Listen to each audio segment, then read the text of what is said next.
And this feature is brought to you by BOE Private Clients, voted #1 for personal service and advice. BOE Private Clients, money never sleeps. Doug Reid is with us in the studio. He's the Chief Executive of Vox Telecom.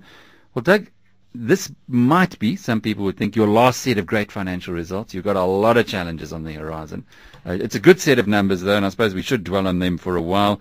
The headline earnings per share from 4 cents to 6 cents. There seems to be a funny somewhere in the numbers, though, because there was an extraordinary item written off last year which dropped your figures. Just explain what went on there. That was the deal stream effects. So this year has been internally focused. The deal stream effects, yeah. That's what you're calling it now. Yeah, well, what else must we call it? The deal stream disaster. Yeah. How much did it actually cost the company in the end? About 66 million, about 72 all in all. It's cost direct costs. Yeah. RMB and some of the other players quite a lot more than that, I guess. Yeah, there's some of the shareholders. How did the change in your shareholding as a result of everything that went on at Dealstream, how's that affecting you? That, funny enough, is positive. A lot of positive spin-offs. I mean, now we've got long-term shareholders. We've got very little geared shareholding.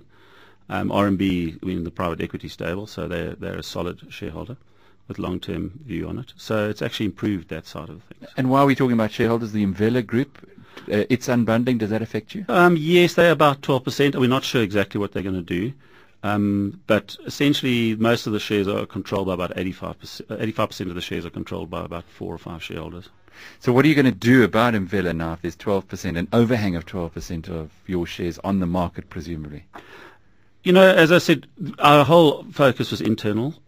If you look at the whole results, you'll see our debtors days are in line, our cash generation was excellent. What are you going to do? Are you looking for a shareholder to buy out Imvela? Not yet, because they haven't decided exactly what they're going to do. They've just appointed a new director to the board. I think they'll probably stick in. Well, they have said they're unbundling, yeah. But for the short term. Yeah. Doug, let's just look ahead, because this set of financial results, you really are going into a completely new ball game now. Deregulation in South Africa, you've got some of your competitors really aggressively cutting their prices.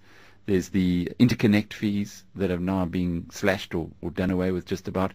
How does that environment look for Vox Telecom? Well, I mean, even when they're cutting their prices, they're only getting close to our current pricing. So there's a long way for our competitors to compete with us on that scale. So I think we can compete. The LCR market is good for another 2 years. What's LCR? That's the least cost routing where we use premise cells to route the calls. Now with the cut in interconnect rates, we can actually do that on our own network. Now that has a very positive benefit for the business over the sort of medium to longer term, because it increases the amount of business we can attract. It trebles the amount of minutes we can get and doubles the revenue of our current base. So without finding new customers, we can literally double the revenue and treble the minutes. Plus, it improves the margins drastically. The margins will go up from about 19% to 35% plus. So some are ringing a death knell for businesses like yours with the changes that we've seen, and you're saying it could be the opposite. No, it is the opposite. We will take short-term pain, though. I think they've made a sensible decision. It's coming down on a glide path. It's not as drastic as they sort of bandied about in the early days when they started talking about that. But overall, it's very positive. If you think about it, we're the only alternative company with a big voice customer base. I mean, it's 2 billion a year. So that is big relatively speaking amongst the alternative providers. And we're the only one of those with a decent-sized network. What about a possible deal with Telkom? I ask this because Telkom has been looking around for acquisitions. It's certainly got an aggressive executive team, as you heard in our news headlines today. The chief executive and the chief financial officer both taking money out of their own pocket to go and buy some shares. Would you talk to them? We do talk to them, and we work quite. Don't forget, we're a big reseller of we're big customers of Telkom. So it's a very interdependent business. This, we interconnect and partner with all our competitors. But would you make a nice fit within Telkom? I think we would. I don't think it would fly though, from the Competitions Commission point of view. Right. So you are too big now to be able to entertain that idea. I think that would not even take off from that reason. And in the space, are you anticipating that there will be more consolidation? There is a lot of talk. I mean, we're very well positioned now because we've got the network. So a lot of the LCR companies, which is a fair amount of revenue, we're talking about another 2 billion a year. Those guys are talking to us, obviously, because we do have a network. And we'll When you say probably network, what is that? we can provide voice minutes. We can do exactly the same thing via our own network. Instead of using, But what is your network? it's a telecom network spread across the country, a national network up to Europe. So, for example, we could take your voice, we could give you a complete telco solution, telephone numbers, you can get rid of Telcom or Neotel. So I wouldn't have to work with Telcom Not anymore. at all, yeah. Come straight to Vox. Straight to Vox, and you'd get one bill and you'd get it all. And cheaper? Yes, obviously. Yeah, so it's cheaper. On generally speaking, about 20% on your outbound calls, and overall, the package will drop your calls to about 50% of the current cost. I said this to David earlier in the week. I spoke to Ireland for nearly an hour on Skype. Yes. It cost me 30 pence, 30p. Now, if I'd used Telcom's network, I don't know what Vox's network would have cost me, but I do know it would be a multiple of that 30 pence.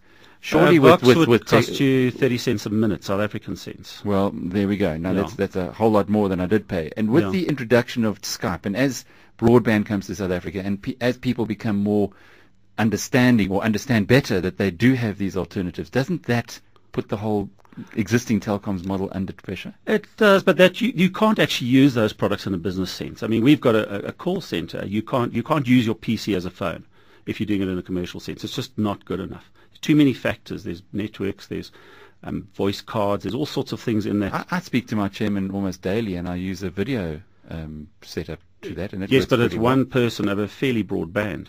You know, if you start using telco terms where you've got to drop your bandwidth drops to maybe 16 kilobits per second, you can't do an industrial service. Although it will come, and I mean, I think this will be the next phase. I mean, we'll probably take our latest product is Crystal Vox, which is our complete telco solution. And I think in 5 years' time we'll be very much more commoditized, and we'll have another set of challenges. But that's the sort of business we're in, and we're used to it now. So at this point in time, you think you've got enough time on your hands to be able to convert whatever needs to be converted to wipe out, or not to get too hurt. We're going to take a little bit of pain in the beginning. It just depends how quickly we can convert. But overall, we couldn't have wished for a better scenario. The price has come down to the extent where it hasn't killed the existing business dead overnight. We've got a 2-year migration path. At the same time, it's made the Crystal Vox product very competitive. If it was a little bit higher, the Crystal Vox product wouldn't be competitive, and we'd be sitting with the same problem. So are you looking at better profits next year? I think next year will be flat, and there's going to be a push to be flat, and thereafter we'll get back to our 30-40% growths.